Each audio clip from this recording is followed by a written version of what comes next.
ان سے under article 164 جو ہے وہ صوبوں نے فیڈرل گورنمنٹ کو اسپیشل پرپزز کے لیے جو چیلنجز ہیں اپنے قریباً 1035 بلین کی کمٹمنٹ کی ہے کہ وہ فیڈرل گورنمنٹ کو ایز اے گرانٹ دیں گے. میں سمجھتا ہوں کہ اس میں پنجاب ہے، سندھ ہے، خیبر پختونخوا ہے، بلوچستان ہے. تو میں چونکہ اس میں انوالو رہا ہوں، وزیر اعظم صاحب خود بھی رہے ہیں، فائنانس منسٹر صاحب رہے ہیں، پوری ٹیمز رہی ہیں، تو there is a long drawn process. لیکن at the end of the day میں ان کو خراج تحسین پیش کرتا ہوں کہ انہوں نے اپنے شیئر میں سے فیڈرل گورنمنٹ کو کمٹ کیا کہ وہ 1035 بلین جو ہے وہ چاروں چیف منسٹرز اور چاروں صوبوں کی طرف سے فیڈرل گورنمنٹ کو کنٹریبیوٹ ہوگا. آبویسلی اس کا جو بیسس ہے وہ 15,264 کی ریونیو کلیکشن ہے. ان کو 13,350 کے اوپر ایک قسم کا لاک کر دیا گیا ہے. اور وہ جو گروتھ ہے وہ پاکستان کے، اگر وہ پانی کے مسائل ہیں، اگر وہ سیکیورٹی کے معاملات ہیں، اگر وہ ڈیفنس کے ایشوز ہیں، وہ تمام اسپیشل ریزنز کے لیے وہ رقم خرچ کی جائے گی.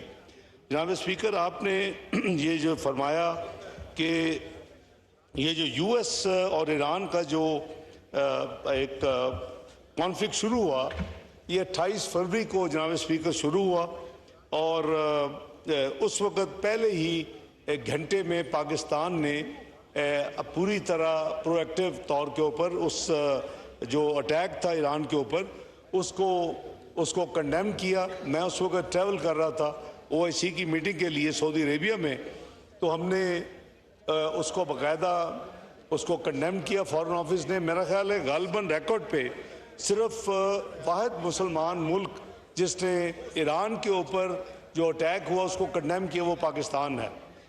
اور اگلے ہی لمحے میں نے وہاں سے سعودی عربیہ سے جناب وزیر خارجہ ایران کو فون کیا، ان کو ان کے ساتھ ہمدردی پاکستان کی طرف سے ایکسپریس کی، اور ساتھ ان کو یہ ریکویسٹ کی کہ وہ ری ایکشن نہ کریں، ریسٹرینٹ کریں، ڈی ایسکلیشن کی طرف سوچیں اور کوئی ری ایکشن کے طور کے اوپر کوئی حملہ وغیرہ. لیکن سم ہاؤ چند ہی گھنٹوں میں پھر ان کی طرف سے امریکن بیسز کے نام پہ مختلف جی سی سی کنٹریز کو اٹیک شروع ہو گئے، جو ان کی بھی ہم نے ظاہر اسی اصول کے اوپر اس کو بھی کنڈیم کیا، کیونکہ اس میں جو اٹیکس تھے وہ تمام مسلمان ممالک کے جو گلف کنٹریز کے ہیں. یہ ایک بڑا لمبا سلسلہ ہے جناب اسپیکر. یہ 28 فروری سے چلتا یہ ہماری پوری کوشش تھی کہ پاکستان میں جناب وزیر اعظم اپنے ہم پلہ جو لوگ ہیں ان کے کاؤنٹر پارٹس پریزیڈنٹس یا پرائم منسٹر ان سے رابطہ کرتے رہے.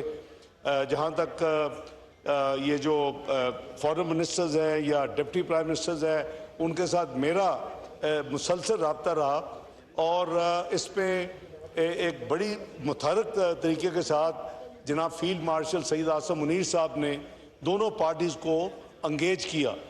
تو یہ پروسیس چلتا رہا. ہماری کوشش تھی کہ کسی طریقے کے ساتھ یہ معاملہ جو ہے اس کو ڈی ایسکلیٹ ہونا چاہیے، سیز فائر ہونی چاہیے. تو قریباً 2 ہفتوں کے بعد یہ پہلی دفعہ بڑی مشکل سے ممکن ہوا کہ 2 دن کی سیز فائر ہوئی، اور اس کے بعد پھر مزید ڈائیلاگز ہوئے. اور آپ اس سے اندازہ کریں کہ ایونچولی جو دونوں پارٹیز نے ایگری کیا یہاں تشریف لانے کے لیے، وہ 10 اور 11 اپریل کے لیے وہ آئے، اور 21 گھنٹے کا مسلسل، یعنی دوپہر سے شروع ہوا اور اگلے دن فجر تک یہ معاملات جاری رہے. 6 راؤنڈز ہوئے، 6 راؤنڈز میں بریکس ہوئیں، اور بریکس میں کنسلٹیشن بریکس تھیں، کوئی آرام کرنے کے لیے، ریسٹ کے لیے بریکس نہیں تھی. ہماری کوشش تھی کہ وہ معاملہ جو ہے وہ اس وقت پایا تکمیل تک پہنچ جائے. میں دونوں پارٹیز کو خراج تحسین پیش کرتا ہوں. ان دونوں پارٹیز نے اس کنڈیشن کے اوپر پہلی دفعہ 47 سال کے بعد یہ ایگری کیا کہ وہ ڈائریکٹ ٹاکس پہ کریں گے، اور ایک ہی میز کے اوپر دونوں پارٹیز بیٹھیں گی. لیکن ان کی شرط یہ تھی کہ پھر میڈییٹر جو دونوں نے چنا پاکستان کو، کہ اس کی ٹیم بھی وہاں بیٹھے. تو یو ایس کی طرف سے جے ڈی وانس تھے، اسٹیو وٹکاف تھے، جیرڈ کشنر تھے، ایران کی طرف سے جناب ان کے اسپیکر کالی باغ صاحب تھے، ان کے وزیر خارجہ عباس اراغچی صاحب تھے، اور ان کے نیشنل سیکیورٹی کمیٹی کے سیکرٹری صاحب تھے. اور پاکستان کی طرف سے یہ ڈیوٹی مجھے لگی، اور میرے ساتھ جناب فیلڈ مارشل صاحب تھے اور ڈی جی آئی تھے ایز نیشنل سیکیورٹی ایڈوائزر. تو ہم بہت پر امید تھے کہ یہ معاملہ اگر چند گھنٹے بریک دے کے دوبارہ شروع کیا جائے 11 تاریخ کو تو انشاءاللہ یہ پایہ تکمیل تک پہنچے گا. لیکن پارٹیز کی کمپلشن تھی کہ انہوں نے واپس جا کے اپنی لیڈرشپ، سینئر لیڈرشپ سے، جو یو ایس ٹیم تھی انہوں نے پریزیڈنٹ ٹرمپ سے بات کرنی تھی، جو ایرانی لیڈرشپ تھی انہوں نے اپنے سوئم لیڈر سے بات کرنی تھی، صدر صاحب سے بات کرنی تھی. تو یہ معاملہ پھر اس وقت پینڈ ہو گیا. اور اس میں بڑے ایسے موقع بھی آئے کہ اگلے آنے والے چند ہفتوں میں کہ یعنی یہ مایوسی سی ہو رہی تھی کہ شاید یہ معاملہ پایہ تکمیل تک نہ پہنچے.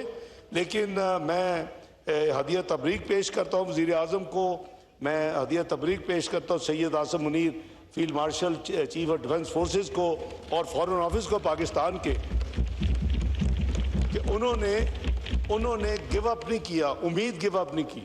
اور اس پروسیس پہ ایک ریجنل فورم جو ہے اس میں سعودی عربیہ ہے، پاکستان ہے، اس میں مصر ہے، اور اس میں ترکی ہے. یہ ایک فورم جو ہے وہ بھی بڑی پرو ایکٹیولی انگیج ہو گیا. اور اس کی ابھی حال ہی میں پچھلے اتوار کو چوتھی میٹنگ جو ہے مصر میں ہوئی، تیسری میٹنگ اسلام آباد میں 29 مارچ کو ہوئی، اور اس سے پہلے جو تھی وہ انطالیہ میں ہوئی، اور 19 مارچ کو وہ میٹنگ جو ہے وہ ریاض میں ہوئی. تو یہ اس پورے پروسیس کے دوران میں آپ کو مثال دے رہا ہوں کہ پاکستان انڈیا کی جب جنگ ہوئی تھی تو اس وقت میری قریباً 62 کالز ہوئی تھی اپنے کاؤنٹر پارٹس کے ساتھ، یعنی اس ایشو کے اوپر جو وزیر خارجہ ہیں دوسرے ملکوں کے.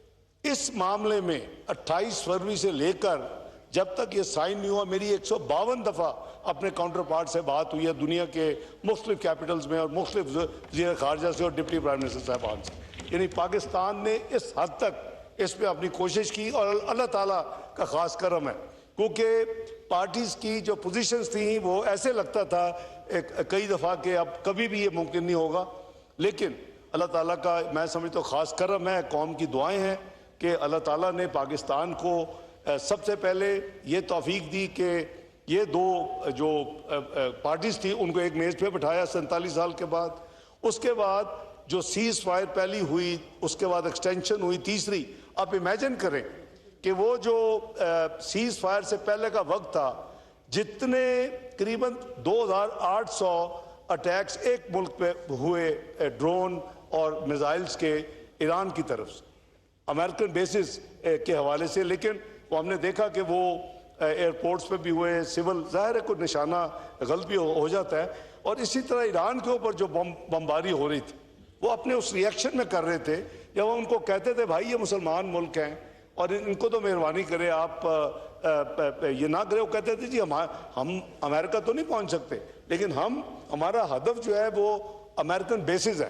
یہ جہاں استعمال ہو رہا ہے جو سرزمین ہمارے خلاف، ہم اس پہ اٹیک کریں. تو یہ ایک بہت بڑا امتحان تھا، اور اللہ تعالیٰ نے بہت بڑی پاکستان کو کامیابی بھی دی. میں آپ کو بھی پورے عوام کو 24 کروڑ عوام کو میں ہدیہ تبریک پیش کرتا ہوں، مبارک دیتا ہوں. اور میں وزیر اعظم صاحب کی جو کوششیں ہیں اس کو میں دل کی گہرائیوں سے ان کی مبارکباد پیش کرتا ہوں. میں سید عاصم منیر صاحب کو اور ان کی ٹیم کو مبارکباد پیش کرتا ہوں.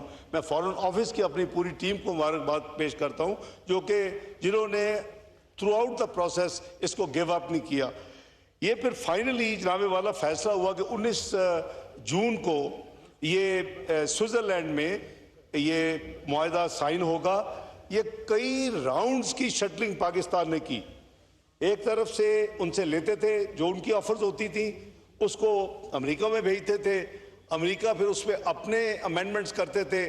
لیکن as an honest and sincere mediator Pakistan نے یہ انشور کیا کہ وی ور ٹائٹ لپڈ. ہم نے اس کو امانت کے طور پہ نہ ایک سائڈ کی نہ دوسری سائڈ کی کسی چیز کو ہم نے پبلک نہیں ہونے دیا. آپ کوئی ڈاکومنٹ نہیں دیکھا ہوگا, کوئی تفصیل نہیں دیکھی ہوگی, کیونکہ وی ہیڈ ٹو بی, بڑے بڑے دوست ہمارے ممالک, سعودیہ ہے, مصر, جو خاص انوالو تھے, ان کو بھی نہیں دیا.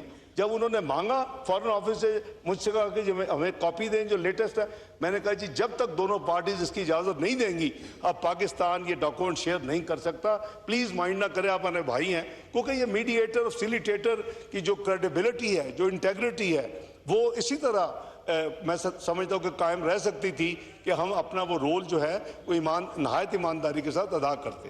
تو اللہ تعالیٰ کا شکر ہے 19 تاریخ کو, لیکن 18 جون کی رات ایک دم سے ڈیولپمنٹ ہوئی. ہماری پوری ٹیم تیار تھی کہ صدر ٹرمپ جو تھے وہ G7 کے لیے فرانس میں میٹنگ کے لیے آئے ہوئے, اور انہوں نے وہاں فیصلہ کیا کہ وہ الیکٹرانکلی, پہلے تھا کہ الیکٹرانکلی سائن کرے کہ دونوں حرم الیکٹرانکلی وٹنس کریں گے, لیکن اصل جو ایگریمنٹ ہے وہ 19 جون کو سوئٹزرلینڈ میں, اوریجنلی جنیوا میں تھا. جنیوا میں یہ انٹر کانٹیننٹل میں فارن آفس نے سارے ارینجمنٹس کر لیے تھے کہ وہاں وہ سائن ہوگا, پارٹیز فزیکلی سائن کریں گے. لیکن سم ہاؤ, بلکہ اس سے ایک دن بچ گیا, 18 جون کی رات کو ہمیں اطلاع ملی کہ صدر ٹرمپ جو ہیں وہ فرانس میں G7 کی میٹنگ کے سائڈ لائنز پہ, وہاں وہ فرینچ پریزیڈنٹ بھی بیٹھے تھے اور بھی ہائی پروفائل ڈگنیٹیز تھی, تو انہوں نے اس کو سائن کر دی. اس کے بعد پھر آبویسلی وہ ڈاکومنٹ ہم نے ایران ایز میڈیٹر اس کو ٹرانسمٹ کروایا گیا, اور پھر چونکہ وہاں سے پریزیڈنٹ صاحب نے سائن کیے, JD وانس وائس پریزیڈنٹ تھے, تو ادھر سے بھی پریزیڈنٹ پرویز پشکیان نے, انہوں نے سائن کیا الحمدللہ. اور یہاں سے پھر جو پاکستان نے ایز میڈیٹر, وہ ہمارے پرائم منسٹر جناب محمد شہباز شریف صاحب نے سائن کیے. جناب اسپیکر, اس ڈاکومنٹ میں تمام تفصیل شامل ہے. یہ 3 صفحے کا ڈاکومنٹ ہے, ہر صفحے پہ انیشلز ہیں اور تیسرے صفحے پہ فل سگنیچرز ہیں, اور اس کو کافی یعنی مس انڈرسٹینڈ یا مس کوٹ بھی کیا جا. ایک آپ نے ریسنٹلی دیکھا کہ پچھلے 24 گھنٹے میں بھی ایک ڈسکشن ہوئی. تو میں سمجھتا ہوں کہ یہ اللہ تعالیٰ کے فضل و کرم سے, اور پاکستان کو جو تعالیٰ نے عزت دی, اور جو ڈاکومنٹ پاکستان نے ایز میڈیٹر فیسیلیٹیٹر وزیر اعظم شہباز شریف صاحب نے سائن کیا, میں سمجھتا ہوں کہ یہ دونوں ہاؤسز کا حق ہے کہ میں اس کو اس ایوان کے ریکارڈ کے اوپر پلیس کروں, تاکہ اگر کسی ساتھی نے اس ڈاکومنٹ کو دیکھنا ہو, کاپی لینی ہو اور کوٹ کرنا ہو, تو وہ مس انڈرسٹوڈ نہ کوئی چیز ہو. تو میں یہ ڈاکومنٹ جناب اسپیکر میں آپ کو پیش کر رہا ہوں, اس کی ایک کاپی جو کہ فارن آفس میں موجود ہے.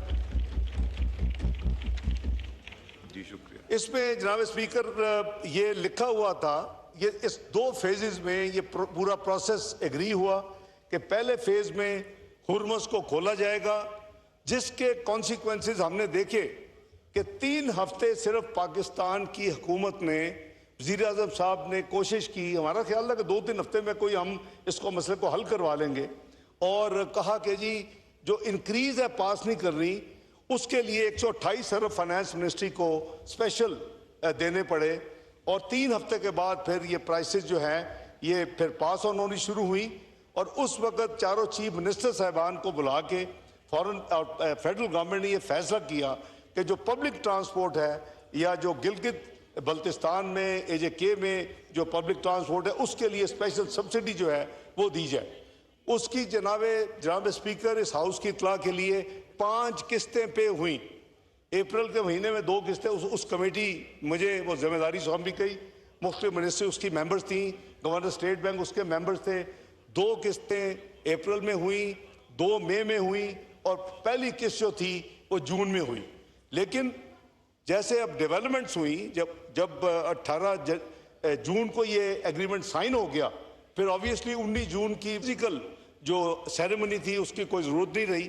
لیکن فیز 2 جو ٹیکنیکل ڈسکشنز ہے, جو اس ڈاکومنٹ میں نے آپ کو پیش کی ہے, اس میں لکھا ہے کہ جو ہی یہ سائن ہوگی اس کے بعد ٹیکنیکل ڈسکشن شروع ہوں گی. ٹیکنیکل ڈسکشن کس پہ شروع ہونی تھی؟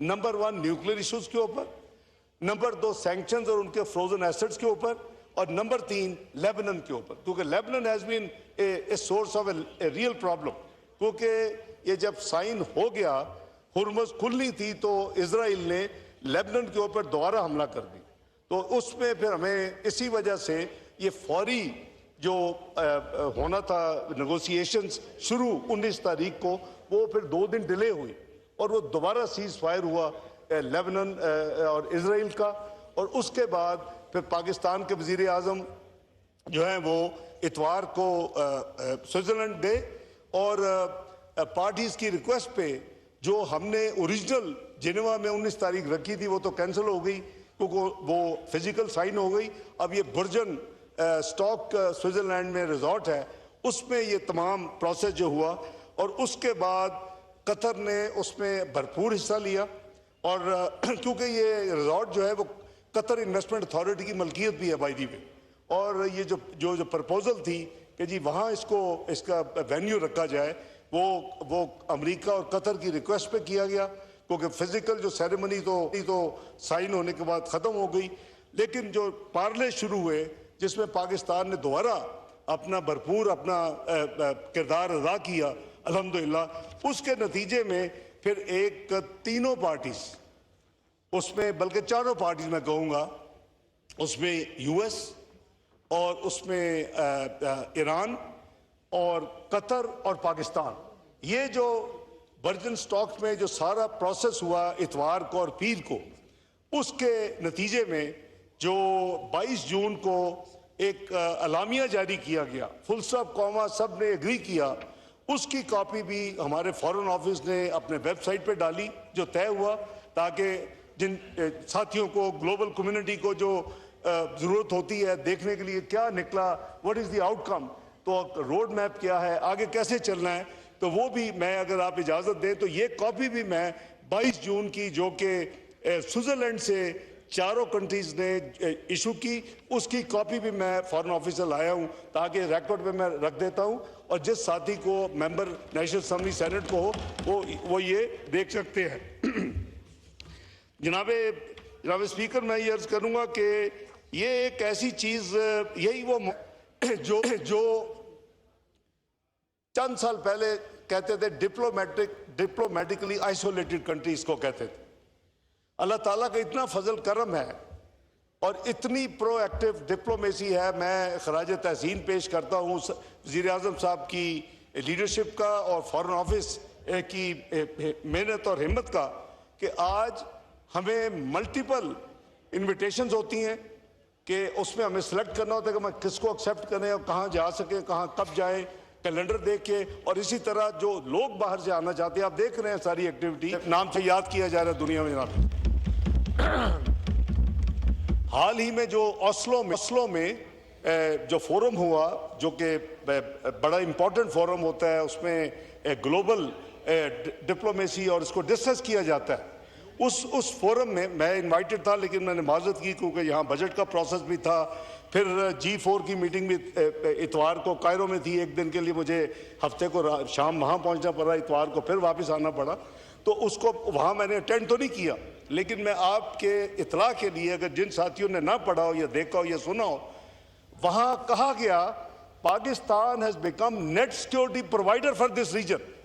یہ کوئی اور ملک کلیم کیا کرتا تھا جناب اسپیکر، اور یہ پارٹیسپینٹس کا بھی بتا دیں تو کس پارٹیسپینٹ نے کیا، یہ یو ایس کے چارج دی افیئر ان پاکستان نے وہاں آفیشیلی یہ سٹیٹمنٹ دی کہ Pakistan has become by the role it has performed in this US and Iran dispute is unimaginable, and Pakistan has become net security provider to this region۔ تو یہ اللہ تعالیٰ کا خاص کرم ہے کہ آپ نے لاکھوں جانیں بچائیں جناب اسپیکر، جس سپیڈ کے ساتھ لوگ شہید ہو رہے تھے، میں شہید کہوں گا، ادھر بھی مسلمان تھے ایران کی طرف بھی، اور جو اٹیک ہو رہا تھا وہ بھی سارے مسلمان ممالک تھے، وہ چاہے سعودی عربیہ ہو، وہ کویت ہو، ایران ہو، اردن ہو، امارات ہو، آپ جس کا بھی نام لیں، مصر میں تو اتنا نہیں ہوا، ترکی میں بھی ایک دو ہوا، آذربائیجان میں بھی ہوا، خیر وہ ایک دو واقع ہوئے، لیکن تمام دونوں اطراف میں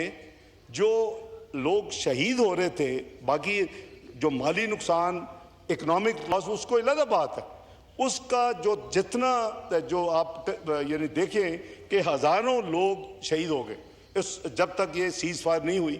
تو اللہ تعالیٰ قرآن حکیم میں کہتے ہیں کہ loss of a human being is the loss of the entire humanity. اور ایک جان کو بچانے کا مطلب ہے کہ آپ نے پوری انسانیت کو بچا لیا. تو میں سمجھتا ہوں کہ اللہ تعالیٰ کا خاص کرم ہے اور اللہ تعالیٰ کا پاکستان پہ خاص احسان ہے کہ پاکستان میاں شہباز شریف صاحب کی لیڈرشپ میں اور ان کی ٹیم کے طور پہ جناب فیلڈ مارشل سید آصم منیر اور فارن منسٹری آف پاکستان مل کے اللہ تعالیٰ نے یہ شرف بخشا کہ ہم کئی ہزاروں اگر لاکھ ہونے تو ہزاروں جانوں کو اللہ تعالیٰ نے بچایا. جی انشاءاللہ کریں گے جی کریں گے. آپ اگر کوئی 9 مئی کے معاملات میں ہو تو شاید اب تک ہو چکا ہوتا. میں آئی ایم نون ریکنسلیٹر. آپ کی جماعت مجھے کہا کرتی تھی 2014 کا دھرنا میں نے اٹھوایا تھا آپ کی جماعت سے. میں نے پارلیس ختم جب پھر دوبارہ شروع کیے تو میں تو بلیور ہوں ریکنسلیشن کا. لیکن آپ نے میرے جیسے بندے کے بھی ہاتھ باندھ دیے. دیکھیں ایک حد تک جاننا چاہیے. سیاست میں بالکل آپ اپنا ایکسپریس کرتے ہیں اپنے آپ کو, بالکل آپ کا رائٹ ہے, یہ آپ کا ہمیشہ سے ہے اور میں اس کو تسلیم کرتا ہوں. لیکن میں آنیسٹلی کہہ رہا ہوں کہ آئی ایم نون ایز ریکنسلیٹر. جس پارٹی کے ساتھ مسئلہ ہوتا ہے میں اس کے ساتھ MQM ہو, پیپلز پارٹی ہو, GB کا الیکشن ہو, AJ کے ایشوز ہو, میں ہوتا ہوں انوالو. لیکن بھائی آپ ایک بہت آگے نکل گئے. اللہ کرے کہ آپ نہ اتنا آگے گئے ہوتے. جب آپ اپنے GH جنرل ہیڈ کوارٹرز پہ حملہ کر دیں گے, آپ اپنے سیکیورٹی انسٹالیشن پہ حملہ کر دیں گے, آپ اپنے کور کمانڈر کے, تو پھر میرے جیسا بندہ بھی بالکل. تو انشاءاللہ اللہ راستہ نکالیں گے. جناب اسپیکر میں گزارش یہ کر رہا ہوں کہ اس سارے پروسیس میں الحمدللہ آپ دیکھیں کہ اب اکنامک بینیفٹس بھی شروع ہو گئے ہیں. یعنی پاکستان نے اچھا خاصا سفر کیا ہے. وہ جو 250 کے قریب پرائس تھی وہ شوٹ اپ کر کے 500 میں جانی پڑی. جب 3 ہفتے تو حکومت برداشت کر لیا, لیکن نہ IMF مانتا تھا, نہ ممکن تھا کہ اتنے بڑے کئی 100 ارب آپ اپنے قرضوں میں بڑھا کے, کیونکہ آپ تو اپنا ڈیفنس اور اپنی ڈیٹ سروسنگ کے علاوہ آپ کا تو بورڈ پیسے ہوتے ہیں. تو اس لیے میں سمجھتا ہوں کہ ابھی آپ دیکھیں کہ کتنی تیزی کے ساتھ اس پہ اکنامک بھی امپرومنٹ ہوئی ہے, پرائسز نیچے گری ہیں.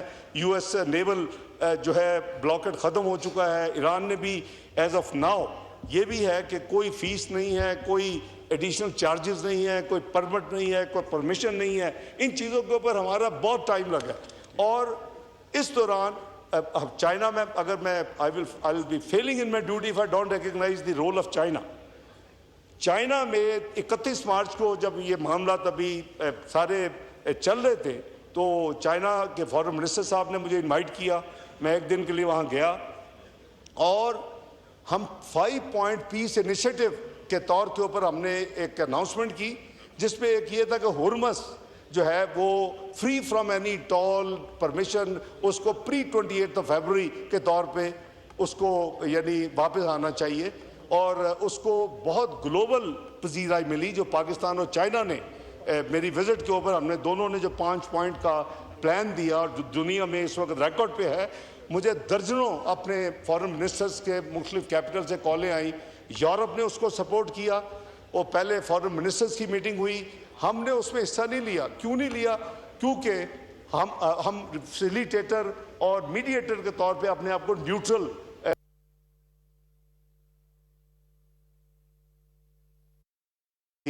ادھر سمٹ ہوا ہے 51 کنٹریز کا جناب اسپیکر ہرمز کو کھولنے کے لیے. ہم نے اس پہ بھی معذرت کی. یہ ایجنڈا ہمارا تو نون ہے, چین اور پاکستان اس کو اناؤنس کر چکا ہے اور یہ ریکارڈ پہ ہے. لیکن ہمارا اس کے اوپر شامل ہونا اور اپنا ویو دینا وہ پارٹی بننے کے مترادف ہوگا. تو ہمیں یہ کام کرنے تھے. انہوں نے اپریشیٹ کیا. اسی طرح اس پروسیس میں بحرین کسی اور 1-2 ممالک کے ساتھ مل کے ہرمز کے حوالے سے ریزولوشن لائی UN سیکورٹی کونسل میں. پاکستان نے ایبسٹین کیا. دیکھیں جب آپ فیسیلیٹیٹر کا رول ادا کر رہے ہیں, میڈیٹر کا رول ادا کر رہے ہیں, تو آپ کو اپنے آپ کو پھر نیوٹرل رکھنا ہوگا. آپ کا اپنا